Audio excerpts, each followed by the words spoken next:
Hello বন্ধুরা, good morning. এখন বাজে হচ্ছে 11:30 মতো।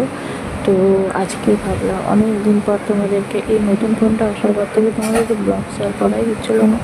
আর এখানে এসে তো একদম এতটাই ব্যস্ততা যে কিছুই করা যাচ্ছিল না। যাই হোক, একটা কষ্ট করে একটা ছোট্ট ব্লগ বানিয়েছি, দেখো তোমরা ভালো লাগবে আশা করি। তো ভাতটা তো চাপিয়ে দিয়েছি দেখলে, আর ওইদিকে একটু মুগ ডাল মানে তরকার ডালটা বসিয়েছি, আর এটা একটু চচ্চড়ি হবে।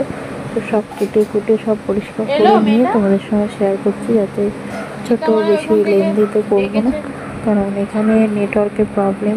ফেসবুকেও পোস্ট করেছি, খুব এখানে সমস্যা হচ্ছে। তো আমার একদম মানে না ইউটিউব না ফেসবুক সবেতেই আমি কোনো কিছুই আমি মানে করতে পারছি না। তার কারণে আমি কোনো ব্লগ রিল মানে নেটওয়ার্কের জন্যই আমি কিছুই করতে পারছি না। তো তবুও মানে বলেন একটা নেশা আছে, করব। তো সেইটা আজকে যেহেতু আবার আজকে 15ই আগস্ট, যেহেতু আজকে মেয়েটার পড়ার ছুটি আছে, তাই ভাবলাম তোমাদের সঙ্গে একটু শেয়ার করি। তো এখানে একটু মাছটা একটু কেটে মানে নুন হলুদ একটু নুন মাখানো ছিল, হলুদটা শুধু মাখিয়ে নিলাম, চিমনিটা জ্বালিয়ে দিয়ে মাছ ভাজতে শুরু করে দিলাম। তো আশা করি তোমাদের ব্লগটা ভালো লাগবে, কারণ নতুন জায়গা, তোমরা একঘেয়েমি অনেক মানে রাজস্থানের ব্লগ দেখেছো, মানে ওখানে কীরকম আমরা থাকতাম, কীরকম খাওয়া দাওয়া হতো সবই দেখেছো। তো এখানেও সেই খাওয়া দাওয়া একই থাকবে, হয়তো জায়গাগুলো চেঞ্জ আছে। তো এখানে দেখো তরকাটা করে নিয়েছি, আর চচ্চড়িও হয়ে গেছে। আমি কুকারেই করেছি চচ্চড়িটা, তো দুদিন ধরেই চচ্চড়ি করছি, মানে দুদিন ধরেই তরকারিটা করছি। তো বেশিরভাগটাই আমি কুকারে করে নিচ্ছি যাতে তাড়াতাড়ি হয়ে যায়, এই আর কি। এখন বাজতে যায় 1:45 মতো। তো প্রায় রান্নার পর মানে শেষই হয়ে গেছে, তাই তোমার সঙ্গে একটু শেয়ার করে দিচ্ছি যে কী হলো। ওই চচ্চড়ি হয়েছে আর মাছটা ভেজেছি, আর বাবাইদের ওদের মাটন আছে, তো তাই আর বেশি কিছু হয়নি। আর রাতের জন্য তরকা। তো এখানে দেখো মাম্মাম সোনাকে, মাম্মাম বলো না পাপা, এখানে আমি পাপা বলি, আসলে মাম্মাম দুটোই মাম্মাম আমার, তো তার জন্য একটু পাপা বলি। তো দেখো দুধটা ওকে স্নান করিয়ে এবার দুধটা খাওয়াবো আর কি। আর আজকে একটু প্যাম্পাস পরিয়েছি, কেন বলো তো, এই যে এই জামাটা পরেছি অনেকটাই লং, তো ভাবলাম যে এমনি যদি ওকে কাপড়ের ওপর শোয়াই তো ভিজিয়ে ফেলবো, তার জন্য। আর আমার অবস্থা দেখো, পুরো ঘেমে নেই একাকার। তো এবার আমি যাবো বাথরুমে, স্নান করবো, সকালে করি তাও আবার সেকেন্ডবার করতে হয়, কারণ এখন মারাত্মক গরম। আর মেয়ে দেখো কেমনভাবে বসে কার্টুন দেখছে আমার পিছনে, তাই একটু শেয়ার করলাম। তো এই যে স্নান করিয়ে দিয়েছে, তো আমিও এবার গাটা ধুয়ে আবার তোমাদের সঙ্গে শেয়ার করতে চলে এলাম। তো পরিষ্কার হয়ে চলে এসেছি, এই ঘরটা এলাম। এই ঘরটা অনেকটাই ঠান্ডা থাকে, তো একটু ঠান্ডা আছে। আর এখানে মেয়ে করছে পটি, স্নান টান করে এসে দেখলাম মেয়ে পটি করছে, আর কিছু করার নেই, এখন এইভাবেই চলতে হবে। তো এখন বিকাল 6টা 6:30 মতো বাজে। তো ওকে যেমন যথারীতি পড়তে বসিয়েছি, তো পড়তে চায় না, যেমন কান্নাকাটি করে। তো আমি ওকে হাই বলতে বললাম যে হাই বলো, তো হাই করছিলো, কিন্তু হাইটা আমার পছন্দ হলো না বলে ওকে আবার সেকেন্ড টাইম বললাম ভালো করে হাই করো। ও আবার হুমকি দিয়ে কিছু একটা বলছে তোমাদেরকে।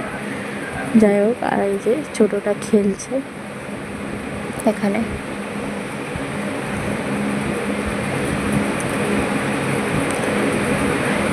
তো আমি চুল বেঁধে নিয়েছি, দেখো চুলটা দেখো না এত উঠছে কি বলবো। ভাবছি যে কি হয়েছে, যে শরীরের ভেতর কোনো রোগ টোগ বাসা বেঁধেছে নাকি, যে এত কেন চুল উঠছে, জানি না সবার উঠছে কিনা। তো এই যে বিকালে হচ্ছে ওকে পড়ানো হয়ে গেছে, তো এইবার এই রুমে চলে এলাম। মানে এই রুমটা দুটো রুম আছে, একটা শাশুড়ি শ্বশুর রুমে, একটা আমরা তিনজনের শুই। আর যে টিভি দেখছি, টিভির ঘরটাই বেশি আমরা আগে থাকতাম, এখন যেহেতু মেয়ে বর্ষাকাল বলে আর কি, সেই জন্য আরও ওই ঘরটায় গেলাম। আর এখানে দেখো মেয়েকে তোমার হাতটা বেঁধে হাতটা ধরে রেখেছে মামনি, খেতে দেওয়া হচ্ছে। মানে আজকে এত পরিমাণে উল্টে যাচ্ছে যে দেখো হাত ধরা অবস্থা, তো হাত নিয়ে উল্টে যাচ্ছে, এত উল্টাচ্ছে মানে বলার মতো না। মানে দোলায় দিয়েছিলাম, দোলা থেকে নামিয়ে দিলাম নিচে, কেন এত উল্টে যাচ্ছে, উল্টে নিজে বারবার উল্টে গিয়ে এবার মানে খাওয়া হয়েছে, এবার খাওয়ার পরে বারবার উল্টালে কী হবে, বমি করে ফেলছে, বারবার বমি করে গোটা জামা কাপড় মুখ ময় করছে, দেখো না কিছুতেই উল্টে যাচ্ছে, শুধু হাত ছেড়ে দিলে আবার হাত খেতে আরম্ভ করে দেয়। এই হচ্ছে ওর রোগ।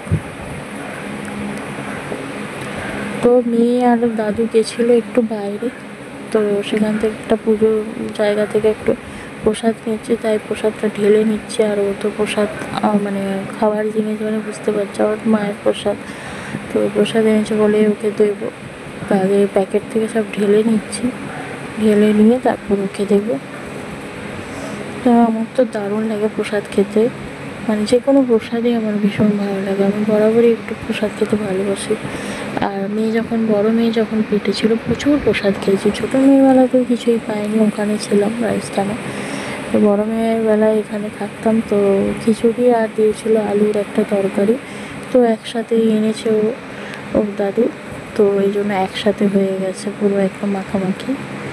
আর মেয়েকে দিয়েছি, এবার ও একটু ঢাকা দিয়ে দিই কিছু একটা ঝুড়ি নিয়ে, এই ঝুড়িটা রান্নাঘরে আনতে এলাম।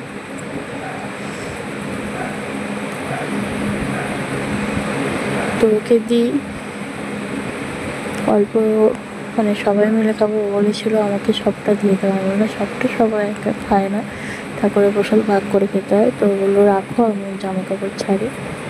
তো এখন 8:45 মতো বাজে, আর যে দেখো রুটি করতে, মানে রুটি অনেকক্ষণই শুরু করে দেওয়া হয়েছে 8:30 দিক থেকে, তো আমি ফোনটা নিয়ে আসবো করে হয়েই উঠছিল না, বাধ্য হয়ে না একটু নিয়ে এসে তোমাদের সঙ্গে একটু শেয়ার করে দিই, কারণ সন্ধ্যার সময়টা তোমাদের সঙ্গে যখন শেয়ার করছি পুরোটাই শেয়ার করি। তো এই যে মামনি বেলে দিচ্ছে, আমি রুটি সেঁকছি, দেখো খানিকটা রুটি হয়েও গেছে। তো মামনি খুব সুন্দর রুটি করে, তো এখন আর নিজে করার ইচ্ছেই থাকে না। আর এই যে এখানে ছোটো মেয়ে দোলায় দুলছে, আর এখানে বড় মেয়ে করছে একটুখানি। আমি বললাম আজকের দিনে একটা ইন্ডিপেন্ডেন্ট ডের দিনে আজকে একটা পতাকা দিয়ে নিজে থেকেই এঁকেছে, খানিকটা আমি করেছি, তা বেশিরভাগটাই ও করেছে, আর এখন কালার করছে। তো এটা নিয়ে একটা ভিডিও তোমাদের সঙ্গে শেয়ার করবো ভাবছি, তোমরা দেখো, আমার ফেসবুক অ্যাকাউন্টে আছে, দেখতে পারবো। মৌ ভট্টাচার্য বলে ফেসবুক অ্যাকাউন্ট আছে। তো ওই যে দেখো নিজেই করছে, কালার মোটামুটি করে। তো এখন রাত্রি প্রায় 10টা মতো বাজে, 10টা 10:30 হয়ে গেছে। তো ডিনার করতে বসে গেছি। এই যে আজকের ডিনার তড়কা, রুটি আর মিষ্টি, আর মেয়েটা দুধটা একটু ঠান্ডা করতে দিলাম। তো চলো আজকের মতো একটা মিনি ব্লগ তোমাদের সঙ্গে শেয়ার করলাম, চলো টাটা।